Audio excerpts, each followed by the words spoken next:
Hi, I'm Jill and I work at West Regional Library at the reference desk, and I also make the videos for the YouTube channel. And today I just wanted to get on here and do a quick vlog about something that I get asked all the time when I'm out in the stacks weeding, and that question is, how do you decide what to get rid of? Before I get into the main question, let me define a few library terms just for those who may be unfamiliar with them. The first one is stacks. That just means the bookshelves where we keep all the books.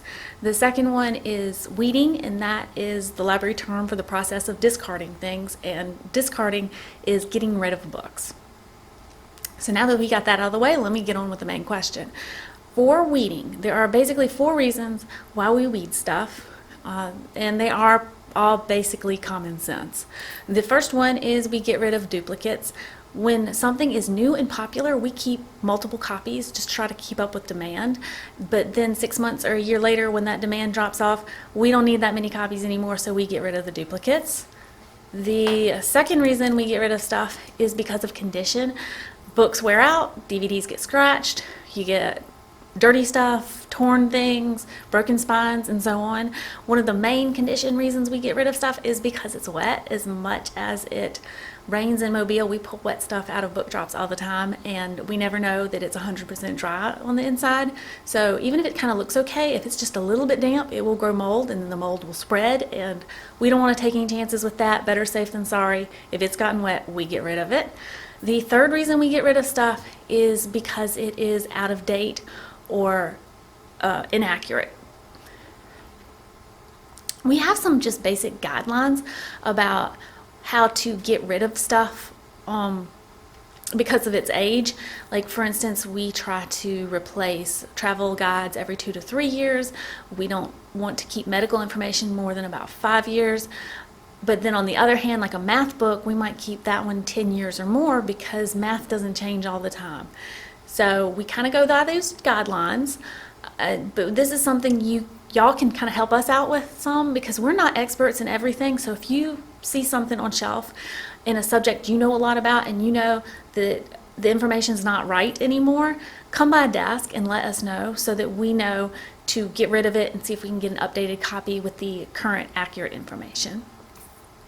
And then the fourth reason we get rid of stuff, and this is the big one, this is the reason why we get rid of the most stuff, and that is to make room. We get literally thousands of new items every month, and we can't fit all of that on the shelves if we don't get rid of stuff, because our buildings are not getting any bigger. So when we need to get rid of things because we're running out of room, what we do is we request a weeding report. And a weeding report is basically just a list of items that haven't checked out for a certain period of time, and it may be 2 years, it may be 3 years, it could be 5. The period of time just depends on how much room we need to make. If it's gotten just slam full, we can't get another book on the shelf, we will ask for a shorter period of time than if it's like, okay, we just need to get rid of a few so that we keep up with what's coming in. And then when we get these lists, we don't automatically get rid of everything that's on the list. Instead, what we do is we look at each item and we consider things like, is it by a local author? Is it part of a series and we don't want to break up the set? Is it a classic? Is it an award winner? Is it significant in some way? And to help us make these decisions, we refer to core collection manuals, which are basically guides that list books that are important enough that libraries should have a copy. So we look at those manuals, we use our gut feelings, our common sense to go, this is something we should keep versus this is something if we got rid of it, no one would miss it.